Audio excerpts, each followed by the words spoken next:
तर मित्रांनो, ही माझ्या मागची लोकल दिसते, ही लोकल पकडण्याआधी तुम्हाला मी ऍक्सिस ॲटलसचा एक इम्पॉर्टंट हॅक सांगतो. तर जेव्हापासून ऍक्सिस ॲटलसचं डिव्हॅल्युएशन झालंय, ऍक्सिस ॲटलसने कतार एअरवेज आणि अकॉरला ट्रान्सफर करणं बंद केलंय. याच्यामुळे काय झालं, तुमच्या आणि माझ्यासारखे जे ॲटलिस्ट होल्डर्स आहेत त्यांची पंचायत झाली आहे. तर आता तुम्ही तरीही कतार एअरवेज आणि अकॉरला ट्रान्सफर करू शकता. ते कसं ते तुम्हाला मी सांगतो.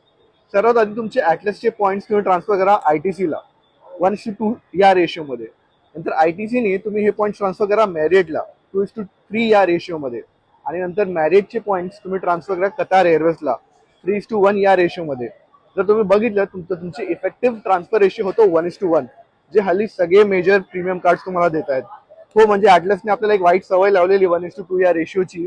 पण आता सध्या 1:2 कुठलाही कार्ड देत नाहीये, सगळे कार्ड 1:1 रेशो देत आहेत. आता दुसरी गोष्ट, अकॉर हॉटेलचं तुम्ही कसं करणार.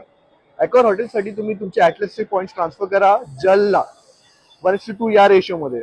नंतर जलमधून जपान एअरलाइन्स ह्याच्यामधून तुमचे पॉईंट्स तुम्ही ट्रान्सफर करा अकॉरला 10:4 या रेशोमध्ये. तर तुम्ही बघितलं एक्झाम्पल प्रमाणे, जर तुमच्याकडे 5,000 ॲटलसचे पॉईंट्स असतील तर ते 10,000 जलचे पॉईंट्स होतात. आणि हे 10,000 जलचे पॉईंट जेव्हा तुम्ही ट्रान्सफर करता अकॉरला, तुमचे हे 4,000 अकॉरचे पॉईंट्स होतात.